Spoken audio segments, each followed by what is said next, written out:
이모, 집이나 팔고 요양원 가시지 그래요. 혼자 사시기 힘드시잖아요. 박은정은 조카 이선주가 던진 그 말을 잊을 수 없었어요. 일주일 전 일이었어요. 선주는 남편 강도현과 함께 집을 찾아왔었어요. 웃으며 음료수를 건넸지만 눈빛은 차갑했어요. 은정은 그때 뭔가 이상하다고 느꼈어요. 하지만 설마라고 생각했어요. 피부치가 자신을 해치려 할 거라곤 상상도 못했어요. 사연 시작 전 구독, 좋아요 눌러주시면 큰 힘이 됩니다. 그날 밤이 왔어요. 새벽 2시 50분. 박은정은 깊은 잠에서 깨어났어요. 쿵, 쿵. 문을 두드리는 소리가 요란하게 울렸어요. 처음엔 바람 소리인 줄 알았어요. 하지만 소리는 계속됐어요. 그리고 목소리가 들렸어요. 아줌마, 제발 문 좀 열어요. 지금 위험해요. 남자의 목소리였어요. 급박했어요. 은정은 심장이 쿵쾅거렸어요. 누구지? 그녀는 침대에서 일어나 조심스럽게 문 쪽으로 다가갔어요. 목소리가 다시 들렸어요. 아줌마, 저예요. 1층에 사는 정호예요. 지금 당장 문 열어주세요. 정호. 은정은 그 이름을 기억했어요. 1층 세입자였어요. 22살의 청년. 카페에서 야간 근무를 하며 조용히 지내는 아이였어요. 인사도 잘하고 예의도 바른 청년. 은정은 문을 열었어요. 체인 걸쇠를 푼 순간 정우가 급하게 안으로 들어왔어요. 그의 얼굴은 창백했어요. 손이 떨리고 있었어요. 이마에 땀이 맺혀 있었어요. 그는 가쁜 숨을 몰아쉬며 말했어요. 지금 당장 나가셔야 해요. 누가 집 안에 들어왔어요. 은정의 심장이 멎는 것 같았어요. 누가 집 안에? 그녀는 떨리는 목소리로 물었어요. 무슨 소리예요? 누가 들어왔다는 거예요? 정호는 그녀의 팔을 잡았어요. 설명은 나중에 할게요. 지금은 빨리 나가야 해요. 뒷문으로요. 은정은 본능적으로 움직였어요. 슬리퍼도 제대로 신지 못한 채 정호를 따라 주방으로 향했어요. 뒷문이 있는 곳이었어요. 정호는 조심스럽게 문을 열었어요. 밖은 어두웠어요. 찬 바람이 불어왔어요. 두 사람은 뒷마당을 지나 골목으로 나왔어요. 그리고 그 순간이었어요. 콰르릉. 유리 깨지는 소리가 위층에서 들렸어요. 은정은 뒤를 돌아봤어요. 2층 창문에서 불빛이 비쳤어요. 누군가 있었어요. 그녀의 집에. 은정은 비명을 지를 뻔했어요. 하지만 정우가 그녀의 입을 막았어요. 조용히 하세요. 저 사람들이 들으면 안 돼요. 두 사람은 골목을 따라 뛰었어요. 은정은 숨이 차올랐어요. 68세의 나이에 이렇게 뛰는 건 힘들었어요. 하지만 멈출 수 없었어요. 뒤에서 발소리가 들리는 것 같았어요. 정호는 계속 그녀의 손을 잡고 이끌었어요. 5분 정도 뛰었을까요? 정호는 24시간 카페 앞에 멈춰 섰어요. 그는 주위를 살피고 은정을 안으로 데리고 들어갔어요. 카페엔 손님이 별로 없었어요. 구석 자리로 가서 앉았어요. 은정은 가슴을 쓸어내렸어요. 숨을 고르며 정호를 바라봤어요. 대체 무슨 일이에요? 누가 우리 집에 들어왔다는 거예요? 은정의 목소리는 떨렸어요. 정호는 물을 한 잔 가져와 그녀에게 건넸어요. 천천히 마시세요. 그리고 제 얘기를 들어주세요. 정호는 심호흡을 했어요. 그리고 입을 열었어요. 저는 단순한 세입자가 아니에요. 저는 보험조사관 훈련생이에요. 은정은 눈을 크게 떴어요. 보험조사관? 정호는 계속 말했어요. 최근 몇 달 동안 저는 한 사건을 조사하고 있었어요. 의심스러운 보험 청구 사건이요. 은정은 혼란스러웠어요. 그게 저랑 무슨 상관이에요? 정호는 그녀를 똑바로 바라봤어요. 아줌마의 조카, 이선주 씨와 그녀의 남편 강도현 씨가 그 사건의 중심에 있어요. 은정의 머리가 멍해졌어요. 선주, 그 애가. 정호는 가방에서 서류를 꺼냈어요. 이것 좀 보세요. 이선주 씨는 지난 3년 동안 5건의 보험금을 청구했어요. 모두 친척들의 사고나 사망과 관련된 거였어요. 은정은 서류를 받아들었어요. 그녀의 손이 떨렸어요. 서류에는 날짜와 금액, 그리고 피해자 이름이 적혀 있었어요. 은정은 그 이름들을 알아봤어요. 고모, 외삼촌, 사촌 언니. 모두 지난 몇 년 사이에 사고를 당했거나 세상을 떠난 사람들이었어요. 이게 사실인가요? 은정은 믿을 수 없었어요. 정호는 고개를 끄덕였어요. 네. 그리고 아줌마가 다음 표적이에요.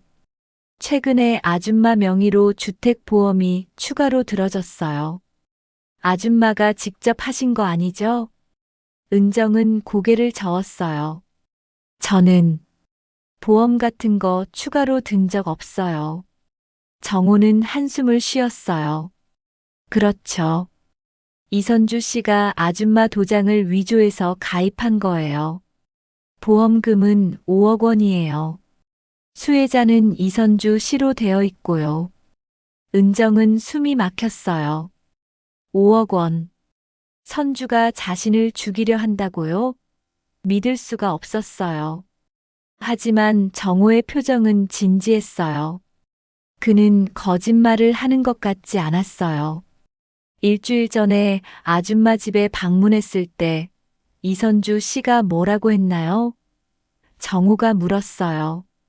은정은 기억을 떠올렸어요. 그날 선주는 웃으며 말했었어요. 이모, 집이나 팔고 요양원 가시지 그래요. 혼자 사시기 힘드시잖아요. 은정은 그때 그 말이 이상하다고 느꼈어요.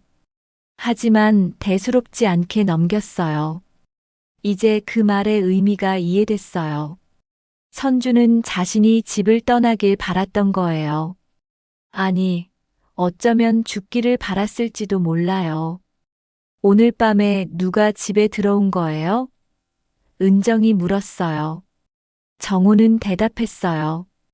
제가 확실히 본 건 아니지만 아마 강도현 씨일 거예요.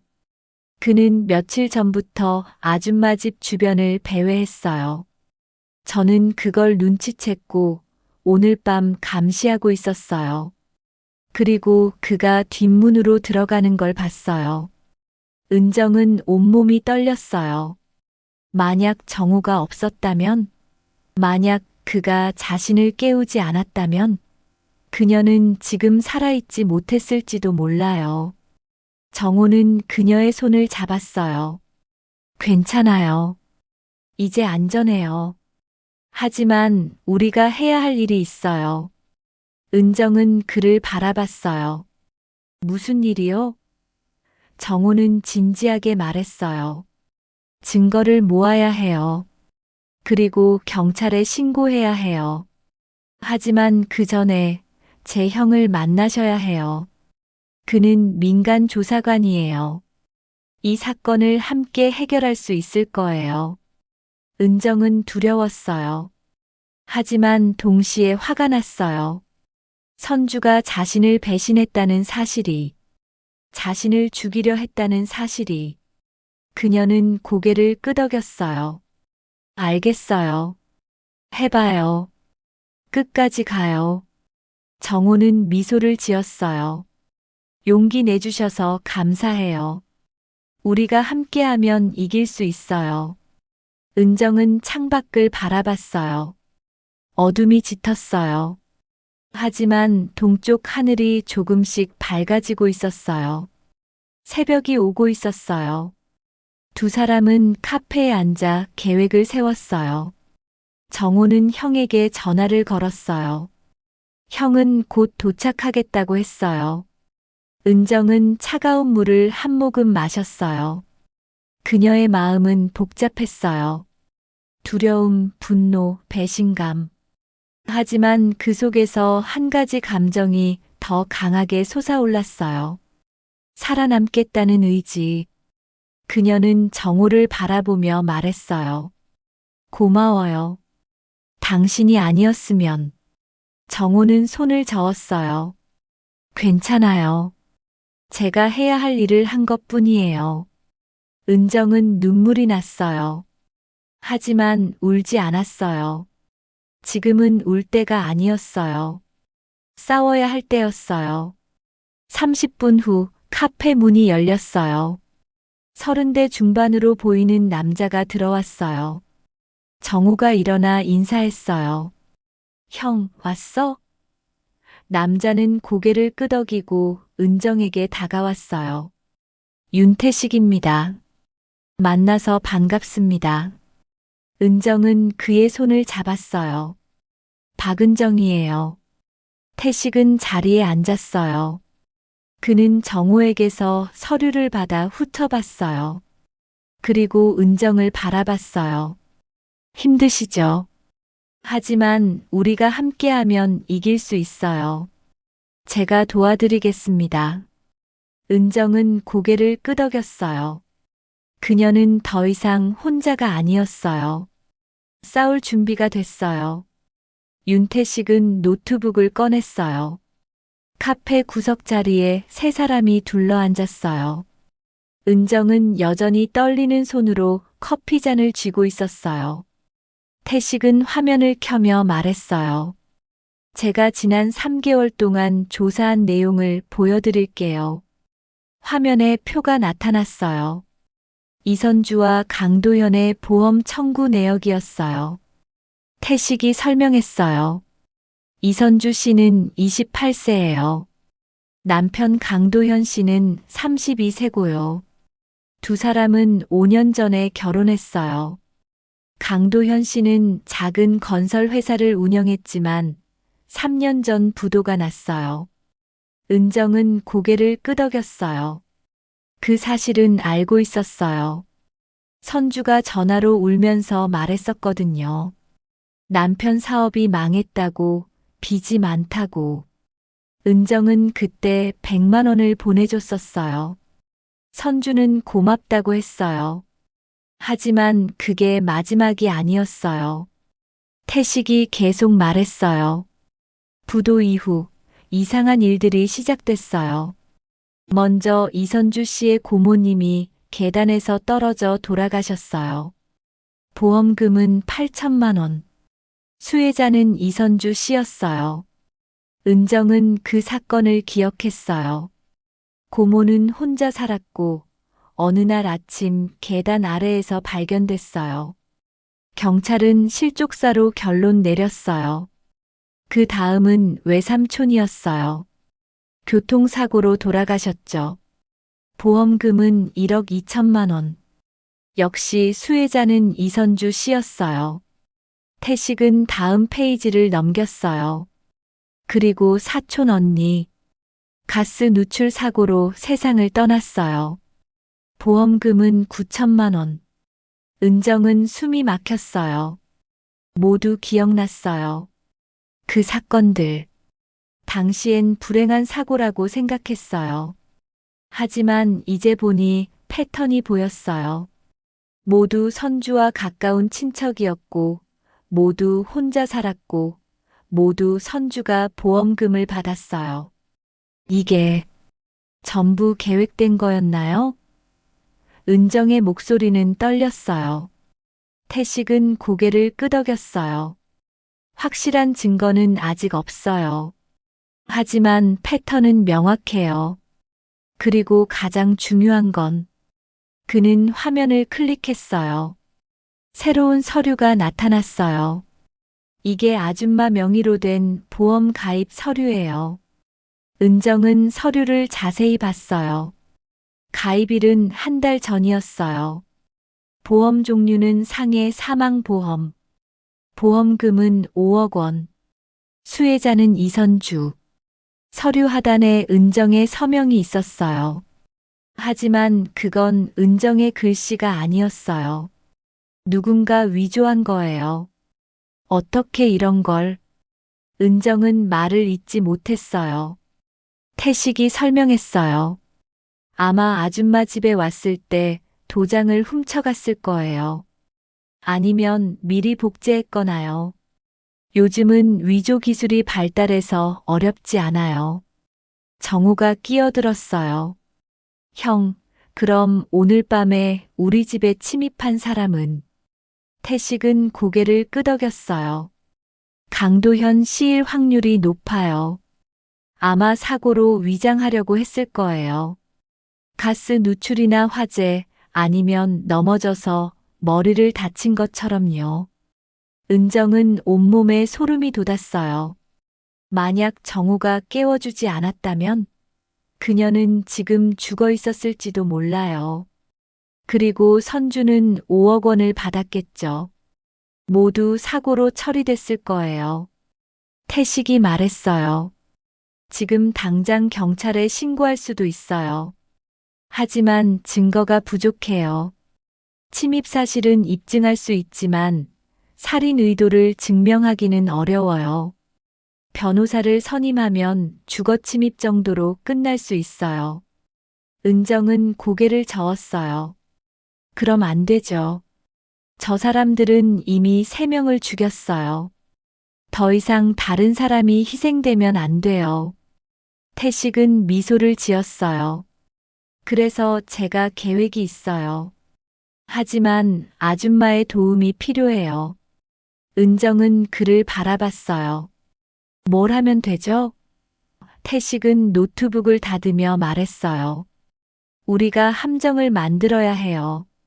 이선주 씨와 강도현 씨가 스스로 죄를 자백하도록요. 정우가 물었어요. 어떻게요? 태식은 설명했어요. 먼저 아줌마가 살아있다는 걸 그들에게 알려야 해요. 그럼 그들은 당황할 거예요. 계획이 실패했으니까요. 그리고 다시 시도하려고 할 거예요. 은정은 불안했어요. 그럼 저는 미끼가 되는 건가요? 태식은 고개를 끄덕였어요. 네. 하지만 우리가 보호할게요. 집에 감시 카메라를 설치하고 녹음기도 준비할 거예요. 그리고 이선주 씨가 아줌마를 찾아오면 대화를 녹음하는 거예요. 그들이 계획을 실토하도록요. 은정은 두려웠어요. 하지만 동시에 결심이 섰어요. 이대로 도망칠 순 없었어요. 선주를 막아야 했어요. 더 이상의 희생자가 나오기 전에. 알겠어요. 해볼게요. 태식은 만족스러운 표정을 지었어요. 좋아요. 그럼 오늘부터 준비를 시작해요. 우선 아줌마는 제 사무실 근처 모텔에서 며칠 지내세요. 집으로 돌아가는 건 위험해요. 저와 정우가 집을 정리하고 장비를 설치할게요. 정우가 물었어요. 경찰에는 언제 알려요? 태식이 대답했어요. 증거를 확보한 다음이요. 그 전에 알리면 그들이 도망칠 수 있어요. 정우는 고개를 끄덕였어요. 은정은 가방을 챙겼어요. 그녀는 거의 아무것도 가져오지 못했어요. 지갑과 휴대폰뿐. 태식이 말했어요. 필요한 건 제가 사드릴게요. 걱정하지 마세요. 은정은 고마워했어요. 세 사람은 카페를 나섰어요. 밖은 이미 밝아졌어요. 아침이었어요. 거리엔 출근하는 사람들이 보였어요. 평범한 아침이었어요. 하지만 은정에게는 전혀 평범하지 않았어요. 태식의 차를 타고 모텔로 향했어요. 모텔은 깨끗했어요. 작은 방이었지만 침대와 화장실이 있었어요. 은정은 침대에 앉았어요. 갑자기 피로가 몰려왔어요. 밤새 잠도 못 자고 긴장했던 탓이었어요. 태식이 말했어요. 일단 쉬세요. 저희는 집에 가서 준비할게요. 오후에 다시 올게요. 은정은 고개를 끄덕였어요. 태식과 정우가 나갔어요. 문이 닫히자 은정은 침대에 누웠어요. 천장을 바라보며 그녀는 생각했어요. 선주는 어릴 때부터 예뻤어요. 똑똑했고 사람들에게 인기도 많았어요. 은정은 선주를 아꼈어요. 조카가 자랑스러웠어요. 하지만 그게 전부 거짓이었나요? 선주는 언제부터 이렇게 변한 걸까요? 은정은 눈을 감았어요. 머릿속에 선주의 얼굴이 떠올랐어요. 웃고 있는 얼굴. 하지만 그 웃음 뒤에 무엇이 숨어 있었는지 이제야 알 것 같았어요. 차가운 계산, 무자비한 욕심. 은정은 눈물이 났어요.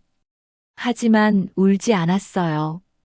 지금은 슬퍼할 때가 아니었어요. 몇 시간 후, 은정은 휴대폰이 울리는 소리에 깼어요. 선주에게서 온 문자였어요. 이모, 어젯밤 집에 무슨 일 있었대요? 괜찮으세요? 은정은 심장이 쿵 내려앉았어요. 선주가 벌써 알았어요. 아마 강도현이 실패했다고 말했겠죠. 은정은 어떻게 답해야 할지 몰랐어요. 그때 태식에게서 전화가 왔어요. 문자 받으셨죠? 답하지 마세요. 제가 계획을 세울 테니까요. 은정은 안도했어요. 알겠어요. 태식이 말했어요. 내일 이선주 씨에게 전화하세요. 집에 좀 무서운 일이 있었다고 와서 좀 봐달라고요. 그럼 그들이 올 거예요. 그때 우리가 준비하고 있을게요. 은정은 떨렸어요. 하지만 결심했어요. 알겠어요. 해볼게요. 전화를 끊고 은정은 창밖을 바라봤어요. 해가 지고 있었어요. 내일이면 모든 게 끝날지도 몰랐어요. 아니면 시작일지도. 그녀는 주먹을 쥐었어요. 두렵지만 물러서지 않을 거예요. 진실을 밝힐 거예요. 선주가 저지른 죄를. 그리고 더 이상의 희생자가 나오지 않도록. 은정은 속삭였어요. 할 수 있어. 나는 할 수 있어. 다음 날 아침, 윤태식은 은정의 모텔방을 다시 찾았어요. 그는 커피 2잔과 샌드위치를 들고 왔어요. 아침 드세요. 오늘 중요한 날이니까 기운 내셔야죠. 은정은 고맙게 받았어요. 밤새 제대로 잠을 못 잤어요. 선주 얼굴이 계속 떠올랐거든요. 태식은 가방에서 노트북을 꺼냈어요. 어젯밤에 조사를 더했어요. 보여드릴 게 있어요. 화면에 CCTV 영상이 재생됐어요. 날짜는 3년 전이었어요. 한 건물 입구였어요. 한 여성이 걸어 들어갔어요. 이선주였어요. 그리고 그녀 뒤로 남자가 따라갔어요. 강도현이었어요. 이게 뭐예요? 은정이 물었어요. 태식이 설명했어요. 이선주 씨의 고모님이 돌아가신 건물이에요. 사고 당일 오후 6시예요. 경찰 조사에선 고모님이 혼자 계단에서 떨어졌다고 했죠. 하지만 이 영상을 보면 그는 영상을 멈췄어요. 이선주 씨와 강도현 씨가 같은 시간에 건물에 들어갔어요. 그리고 1시간 후에 나왔죠. 은정은 숨이 막혔어요. 그럼 그 사람들이. 태식은 고개를 끄덕였어요. 네. 직접적인 증거는 아니지만 충분히 의심할 만해요.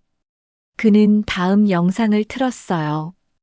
이건 외삼촌 사고 현장 근처 CCTV예요. 영상엔 교차로가 보였어요. 신호등이 빨간불이었어요. 한 차가 멈춰 섰어요. 외삼촌의 차였어요. 그때 뒤에서 트럭이 빠르게 다가왔어요. 브레이크를 밟지 않고 그대로 들이받았어요. 외삼촌의 차는 앞으로 튕겨나가 전봇대에 부딪혔어요. 경찰 조사에선 트럭 운전사가 졸음운전을 했다고 결론 냈어요. 하지만 태식은 영상을 되감았어요. 트럭이 다가오는 장면을 천천히 재생했어요. 보세요. 운전석에 사람이 2명 있어요. 은정은 눈을 가늘게 떴어요. 정말 2명이 보였어요. 트럭 운전사는 혼자였다고 진술했어요. 하지만 이 영상을 보면 명백히 조수석에 누군가 있었어요. 태식은 화면을 확대했어요. 조수석에 사람 윤곽이 보였어요. 얼굴은 선명하지 않았지만 체격으로 봐서 남자였어요. 그 사람이 강도현인가요? 은정이 물었어요. 태식은 고개를 저었어요. 확실하진 않아요. 화질이 좋지 않아서요. 하지만 가능성은 있어요. 그는 다른 서류를 꺼냈어요. 그리고 이게 트럭 운전사 통장 내역이에요. 사고 일주일 후에 3천만 원이 입금됐어요. 출처는 불명이에요. 은정은 가슴이 답답했어요. 모든 게 계획된 거였어요. 선주와 도연은 사람들을 죽이고 보험금을 타냈어요. 그리고 아무렇지 않게 살아왔어요. 은정은 분노가 치밀어 올랐어요. 이 증거들을 경찰에 제출하면 안 되나요? 태식은 한숨을 쉬었어요. 제출할 수는 있어요. 하지만 이것만으론 부족해요. CCTV는 정황 증거일 뿐이고 통장 입금도 직접적인 연결고리가 없어요. 좋은 변호사를 선임하면 다 빠져나갈 수 있어요. 그는 노트북을 닫았어요. 그래서 결정적인 증거가 필요해요. 그들의 자백이요. 은정은 고개를 끄덕였어요. 알겠어요. 제가 해야 할 일을 하겠어요. 태식은 그녀의 어깨를 다독였어요. 용기 내주셔서 감사해요. 오늘 오후에 이선주 씨에게 전화하세요. 그리고 내일 집으로 와달라고 하세요. 은정은 떨리는 손으로 휴대폰을 꺼냈어요. 선주의 번호를 눌렀어요. 신호음이 울렸어요. 1번, 2번, 3번. 여보세요? 선주의 목소리였어요. 밝았어요. 마치 아무 일도 없었던 것처럼. 선주야, 이모야. 은정의 목소리는 떨렸어요. 하지만 최대한 자연스럽게 말하려고 애썼어요. 어젯밤에 좀 무서운 일이 있었어. 집에 누가 들어온 것 같더라고. 선주는 짧은 침묵 후에 대답했어요. 정말요? 무슨 일이에요? 괜찮으세요? 은정은 계속 말했어요. 잘 모르겠어. 경찰에 신고는 했는데. 선주야, 혹시 내일 와서 좀 봐줄 수 있어? 혼자 있기가 무서워서. 선주는 잠시 망설이는 듯 했어요. 그리고 말했어요. 네, 이모. 내일 오후에 갈게요. 걱정 마세요. 전화를 끊자 은정은 긴 한숨을 쉬었어요. 태식이 물었어요. 어떻게 들렸어요? 은정은 대답했어요. 목소리가 평소랑 똑같았어요. 아무렇지 않은 것처럼. 태식은 고개를 끄덕였어요. 그게 그들의 무서운 점이에요. 죄책감이 없는 거죠. 오후에 정우가 합류했어요. 그는 큰 가방을 들고 왔어요. 장비 다 준비했어요. 가방 안엔 작은 카메라들과 녹음기가 들어 있었어요. 태식이 설명했어요. 이 카메라들을 집 안 곳곳에 설치할 거예요. 거실, 주방, 현관. 모든 대화가 녹화될 거예요. 녹음기는 아줌마가 직접 지니세요. 태식은 작은 펜 모양의 녹음기를 꺼냈어요. 이게 녹음기예요. 주머니에 넣고 계시면 돼요. 버튼을 누르면 녹음이 시작돼요. 은정은 녹음기를 받아들었어요. 가벼웠어요. 하지만 그 무게감이 느껴졌어요. 저녁에 세 사람은 은정의 집으로 향했어요. 집은 조용했어요. 어젯밤에 침입 흔적이 보였어요. 깨진 유리창, 어질러진 물건들. 은정은 가슴이 아팠어요. 이곳이 자신의 집이었는데 이제는 낯설게 느껴졌어요. 태식과 정호는 빠르게 움직였어요. 카메라를 설치하고 각도를 조정했어요. 거실 책장 뒤, 주방 선반 사이, 현관 신발장 위. 모든 카메라는 눈에 띄지 않게 숨겨졌어요. 작업은 2시간 정도 걸렸어요. 다 됐어요. 태식이 노트북을 열어 화면을 보여줬어요. 여러 개의 화면이 보였어요. 각 카메라가 찍고 있는 장면들이었어요. 내일 제가 근처에서 대기하고 있을게요.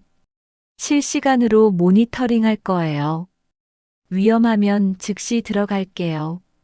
은정은 고마웠어요. 정말 고마워요. 당신들이 없었으면. 태식은 손을 저었어요. 괜찮아요. 우리가 해야 할 일이에요. 정우도 덧붙였어요. 걱정 마세요. 우리가 지켜드릴게요. 밤이 됐어요. 태식과 정우는 집을 나갔어요. 은정은 혼자 남았어요. 집은 고요했어요. 하지만 편안하지 않았어요. 곳곳에 숨겨진 카메라들이 그녀를 지켜보고 있었어요. 내일이면 선주가 올 거예요. 그리고 모든 진실이 드러날 거예요. 은정은 침대에 누웠어요. 눈을 감았지만 잠이 오지 않았어요. 머릿속에 시나리오가 그려졌어요. 선주가 오고 대화를 나누고 그들의 계획을 듣고 그리고 경찰이 와서 그들을 체포하는 장면. 은정은 심호흡을 했어요. 할 수 있어. 나는 할 수 있어. 자정이 지났어요. 은정은 여전히 깨어 있었어요. 창밖으로 달빛이 비쳤어요. 고요한 밤이었어요. 하지만 내일은 폭풍이 올 거예요. 은정은 그 폭풍을 맞을 준비가 됐어요. 더 이상 도망치지 않을 거예요. 싸울 거예요. 진실을 위해, 정의를 위해, 그리고 더 이상의 희생자가 나오지 않도록. 그녀는 천장을 바라보며 속삭였어요. 내일이면 끝나. 모든 게 끝나. 그리고 천천히 눈을 감았어요. 얕은 잠이 찾아왔어요. 꿈속에서 그녀는 선주와 마주하고 있었어요. 하지만 이번엔 두렵지 않았어요. 진실이 그녀를 지키고 있었으니까요. 다음 날 오후 3시, 은정은 거실 소파에 앉아 있었어요. 주머니 속 펜 녹음기가 묵직했어요. 손은 계속 떨렸어요. 심장이 빠르게 뛰었어요. 창밖을 보니 회색 차 한 대가 골목에 멈춰 있었어요. 윤태식의 차였어요. 그가 그 안에서 노트북으로 카메라 화면을 보고 있을 거예요. 초인종이 울렸어요. 은정은 벌떡 일어났어요. 심호흡을 했어요. 할 수 있어.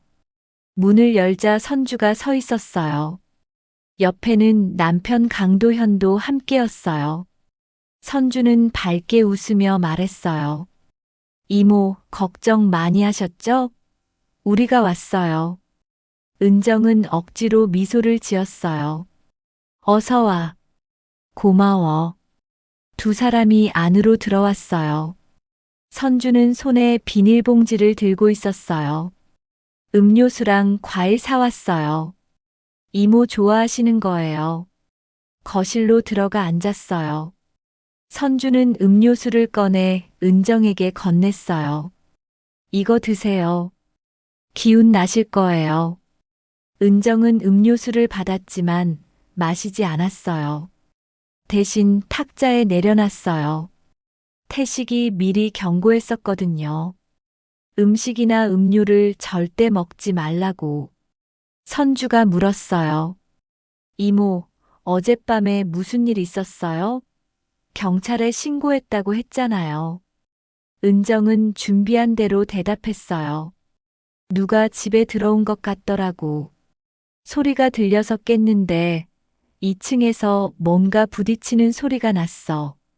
무서워서 이웃집으로 피했어. 도연이 끼어들었어요. 경찰은 뭐래요? 은정이 대답했어요. 잘 모르겠대. 흔적은 있는데 누군지 모르겠다고. CCTV도 없고 해서. 선주는 고개를 끄덕였어요. 무섭겠어요. 요즘 세상이 어떤데. 이모 혼자 계시니까 더 걱정돼요. 잠시 침묵이 흘렀어요. 은정은 주머니 속 녹음기 버튼을 눌렀어요. 녹음이 시작됐어요. 선주가 다시 말했어요. 이모, 진지하게 생각해 보셨어요? 저번에 말씀드린 거. 집 파시고 요양원 가시는 거요. 은정은 연기를 했어요. 글쎄, 이 집이 내 평생 집인데 쉽게 결정이 안 돼. 선주는 조금 더 강하게 말했어요. 이모, 근데 혼자 계시기 위험하잖아요. 어젯밤 같은 일이 또 생기면 어떡해요? 차라리 안전한 곳에 계시는 게 나아요. 도현도 거들었어요. 맞아요, 이모님.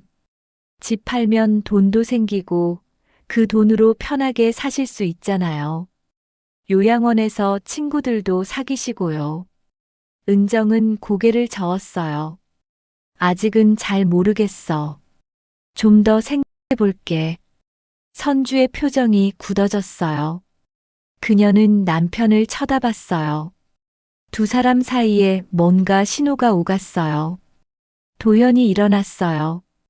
화장실 좀 다녀올게요. 그는 복도로 사라졌어요. 은정은 긴장했어요. 도연이 뭔가 하려는 걸까? 선주는 은정 옆으로 바짝 다가앉았어요. 이모, 솔직히 말씀드릴게요. 저희 지금 형편이 정말 어려워요. 도연이 사업 망하고 빚이 너무 많아요. 이대로는 못 살겠어요. 그녀의 목소리가 떨렸어요. 눈물까지 글썽였어요. 그래서 선주는 은정의 손을 잡았어요. 이모가 좀 도와주셨으면 해요. 집 팔아서 그 돈으로 저희 빚 좀 갚게요. 그럼 다시 일어설 수 있을 것 같아요. 은정은 당황한 척했어요. 그건 너무 큰 돈인데. 선주는 더 간절하게 말했어요. 제발이에요, 이모. 저희 살려주세요. 이모는 혼자시잖아요. 자식도 없으시고. 차라리 저희한테 도움 주시면 안 될까요? 은정은 화가 났어요. 하지만 참았어요. 그래도 내 집인데. 그때 도현이 돌아왔어요. 그는 뭔가 이상한 표정이었어요. 조금 불안해 보였어요. 선주가 그를 쳐다보며 작은 소리로 물었어요. 어떻게 됐어? 도연은 고개를 저었어요. 안 돼. 경보 장치가 있어. 은정은 귀를 기울였어요. 경보 장치? 그게 무슨 의미일까? 선주는 짜증스러운 표정을 지었어요. 그녀는 다시 은정을 돌아봤어요. 이모, 정말 안 도와주실 거예요? 은정은 단호하게 말했어요. 미안하지만 집은 못 팔아. 이게 내 마지막 보금자리야. 선주의 얼굴이 차갑게 변했어요. 더 이상 친절한 척하지 않았어요. 그럼 어쩔 수 없네요. 선주는 남편을 봤어요. 여보, 우리 가요. 도현은 고개를 끄덕였어요. 하지만 일어나기 전에 선주에게 작게 속삭였어요. 이번엔 확실히 끝내야 해. 더 이상 미룰 수 없어. 은정은 그 말을 똑똑히 들었어요. 녹음기도 분명 잡았을 거예요. 선주가 일어서며 말했어요. 이모, 그럼 건강하세요. 다음에 또 올게요. 그 말투는 위협처럼 들렸어요. 두 사람이 현관으로 향했어요. 문을 나가기 직전 선주가 돌아서며 말했어요. 참, 이모. 음료수 꼭 드세요. 이모 건강 생각해서 산 거예요. 그리고 문을 닫고 나갔어요. 은정은 그 자리에 얼어붙었어요. 음료수. 그 안에 뭔가 탔다는 말인가? 그녀는 음료수를 집어 냄새를 맡았어요. 이상한 냄새는 없었어요. 하지만 마실 수는 없었어요. 몇 분 후 초인종이 다시 울렸어요. 은정은 놀라 문을 열었어요. 윤태식과 경찰관 2명이 서 있었어요. 태식이 급하게 말했어요. 괜찮으세요? 전부 녹화됐어요. 경찰에 바로 연락했어요. 경찰관이 물었어요. 용의자들은 어디 갔습니까? 은정이 대답했어요. 방금 나갔어요. 아마 차를 타고 갈 거예요. 경찰관은 무전기로 연락했어요. 용의자 추적 시작하라. 태식은 음료수를 비닐봉지에 넣었어요. 이거 분석해야 해요. 아마 수면제나 독극물이 들어있을 거예요. 또 다른 경찰관이 무전을 받았어요. 용의자 차량 발견. 현재 추격 중. 10분 후 다시 무전이 들어왔어요. 용의자 체포 완료. 도주 시도했으나 제압함. 은정은 주저앉았어요. 끝났어요. 정말 끝났어요. 태식이 그녀의 어깨를 두드렸어요. 잘하셨어요. 정말 용감하셨어요. 경찰은 은정을 경찰서로 데려갔어요. 진술을 해야 했어요. 경찰서에서 은정은 선주와 도현을 봤어요. 두 사람은 수갑이 채워진 채 조사실로 끌려가고 있었어요. 선주는 은정을 봤어요. 그녀의 얼굴은 분노로 일그러져 있었어요. 이모, 이모가 우릴 팔았어. 선주가 소리쳤어요. 경찰이 그녀를 제지했어요. 은정은 차갑게 말했어요. 내가 먼저 날 죽이려 했잖아. 선주는 비명을 질렀어요. 하지만 곧 조사실로 사라졌어요. 은정은 조사관에게 모든 것을 진술했어요. 어젯밤 침입 사건, 오늘 대화, 그리고 녹음 내용. 조사관은 고개를 끄덕이며 기록했어요. 증거가 충분합니다. 걱정하지 마세요. 밤이 깊어졌어요. 은정은 집으로 돌아왔어요. 태식과 정우가 함께 왔어요. 집은 여전히 어질러져 있었어요. 하지만 이제 안전했어요. 태식이 말했어요. 오늘 밤은 저희가 여기 있을게요. 혹시 모르니까요. 은정은 고마웠어요. 정말 고마워요. 당신들이 없었으면. 정우가 웃으며 말했어요. 당연한 거예요. 우리가 해야 할 일이었어요. 은정은 처음으로 편안하게 웃을 수 있었어요. 그날 밤 은정은 침대에 누워 천장을 바라봤어요. 끝났어요. 악몽 같은 시간이 끝났어요. 선주와 도현은 이제 감옥에 갈 거예요. 더 이상 누구도 그들에게 희생당하지 않을 거예요. 은정은 눈을 감았어요. 평화로운 잠이 찾아왔어요. 오랜만에 악몽 없는 밤이었어요. 몇 달이 흘렀어요. 겨울이 지나고 봄이 왔어요. 법원 앞 벚꽃이 만개했어요. 오늘은 선주와 도연의 선고 공판 날이었어요.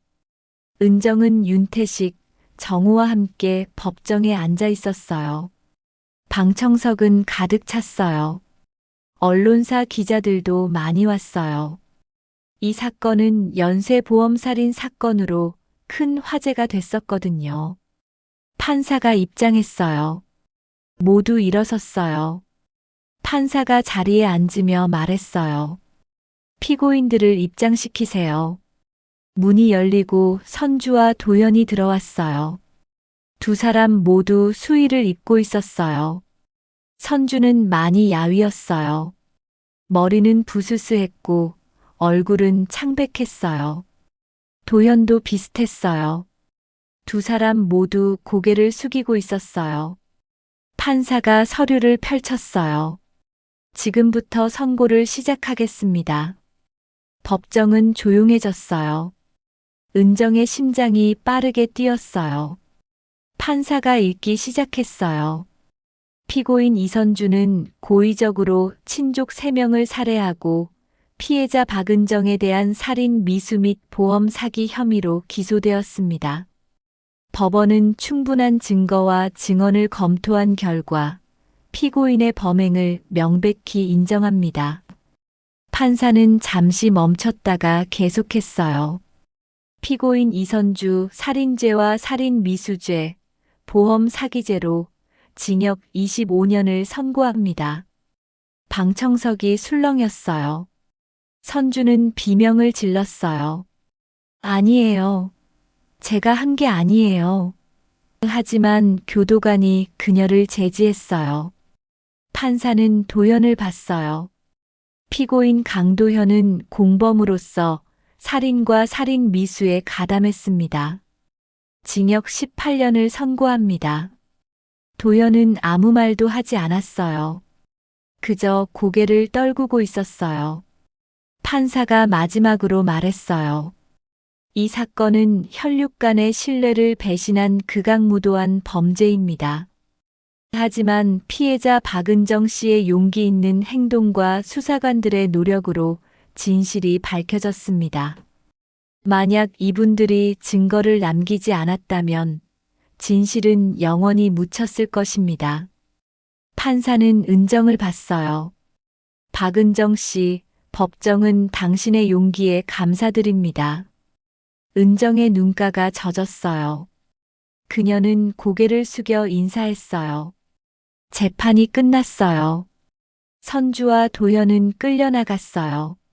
선주는 계속 울부짖었어요. 이모, 이모, 제발, 용서해 주세요.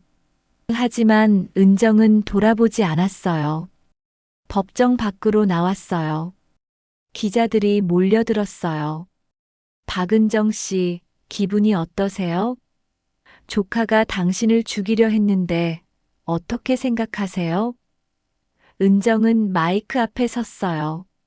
그녀는 침착하게 말했어요. 저는 슬퍼요. 선주는 제가 아끼던 조카였어요. 하지만 그 아이는 잘못된 선택을 했어요.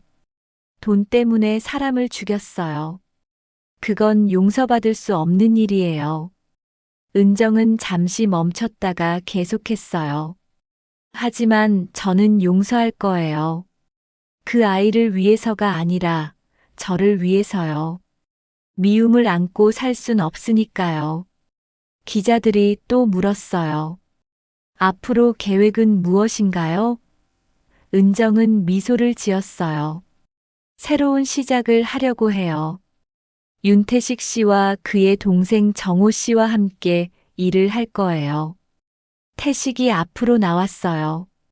저희는 보험 범죄 전담 조사팀을 만들었어요. 박은정 씨가 자문으로 함께 하시기로 했습니다. 기자들이 사진을 찍었어요. 은정, 태식, 정호 세 사람이 나란히 섰어요. 플래시가 터졌어요. 은정은 눈이 부셨지만 행복했어요. 새로운 시작이었어요. 몇 주 후 은정은 태식의 사무실에서 일을 시작했어요. 사무실은 크지 않았지만 깨끗했어요. 책상 3개가 놓여 있었고 벽면에는 화이트보드가 있었어요. 화이트보드에는 여러 사건 자료가 붙어 있었어요. 오늘부터 박은정 씨가 우리 팀에 합류했어요. 태식이 소개했어요. 정우가 박수를 쳤어요. 환영해요. 은정은 웃었어요. 잘 부탁해요. 첫 업무는 의심스러운 보험 청구 사건을 검토하는 것이었어요.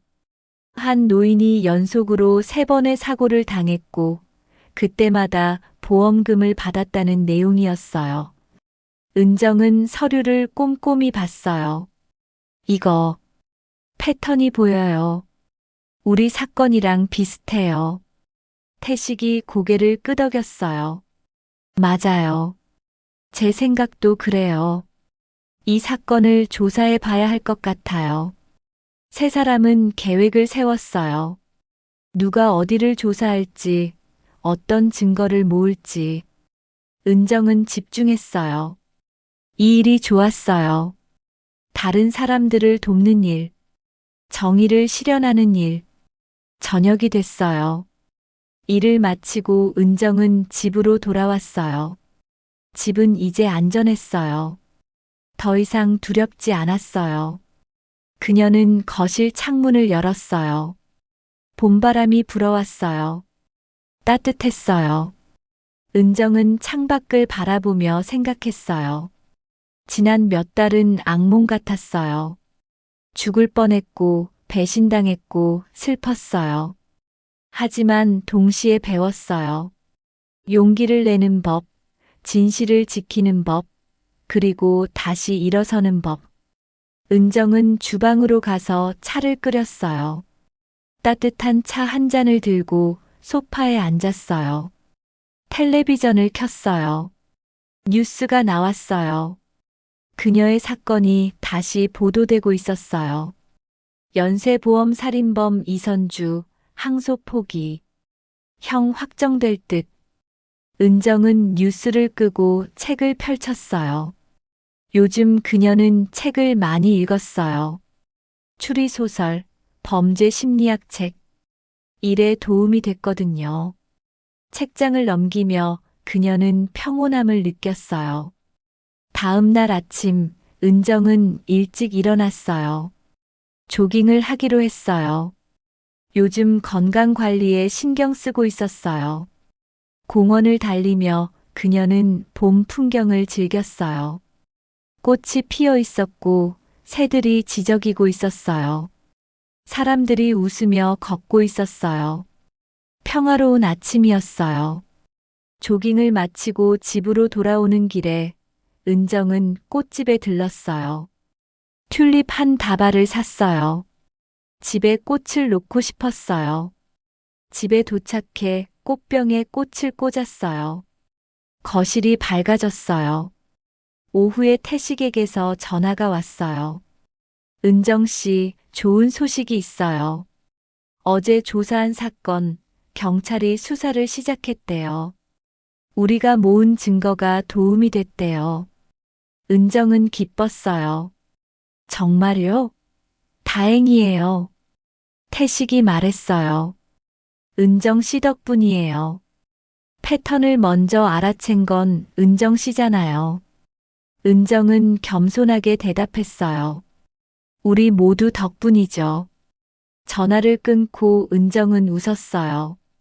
보람 있었어요. 저녁에 정우가 집에 놀러 왔어요. 아줌마, 저녁 같이 먹어요. 그는 치킨과 맥주를 들고 왔어요. 2사람은 거실에 앉아 치킨을 먹었어요. 정우가 말했어요. 아줌마 요즘 많이 밝아지셨어요. 은정은 고개를 끄덕였어요. 응, 이제 두렵지 않아. 새로운 삶을 살고 있으니까. 정우가 맥주잔을 들었어요. 건배해요. 새로운 시작을 위해. 은정도 잔을 들었어요. 건배. 두 사람은 웃으며 잔을 부딪혔어요. 밤은 깊어갔지만 분위기는 따뜻했어요. 은정은 행복했어요.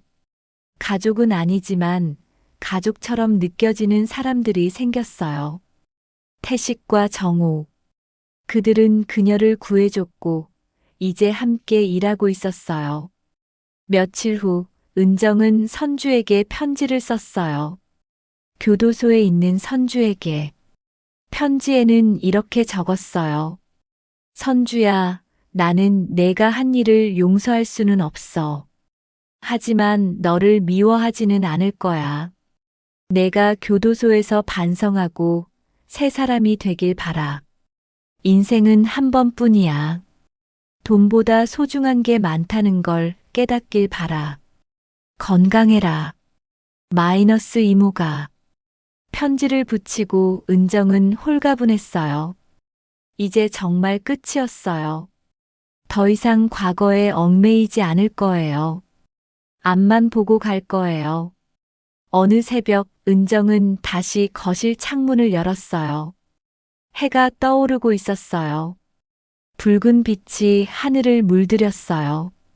아름다웠어요. 은정은 깊게 숨을 들이쉬었어요. 신선한 공기가 폐를 채웠어요. 그녀는 속삭였어요. 이제 두렵지 않아요. 진실은 언제나 살아남으니까. 그리고 나는 강하니까. 새들이 지저귀기 시작했어요. 새로운 하루가 시작됐어요. 은정에게는 새로운 삶이 펼쳐져 있었어요. 과거의 아픔은 있지만 미래의 희망도 있었어요. 은정은 미소를 지으며 창문을 닫았어요. 주방으로 가서 커피를 내렸어요. 오늘도 사무실에 가야 했어요. 새로운 사건이 기다리고 있었어요. 도움이 필요한 사람들이 있었어요. 은정은 준비됐어요. 싸울 준비가, 진실을 지킬 준비가, 그리고 살아갈 준비가. 그녀의 인생은 이제 의미로 가득했어요. 고요하지 않았지만 그게 좋았어요. 노년의 삶이 이렇게 활기찰 줄 누가 알았을까요? 은정은 웃으며 가방을 챙겼어요.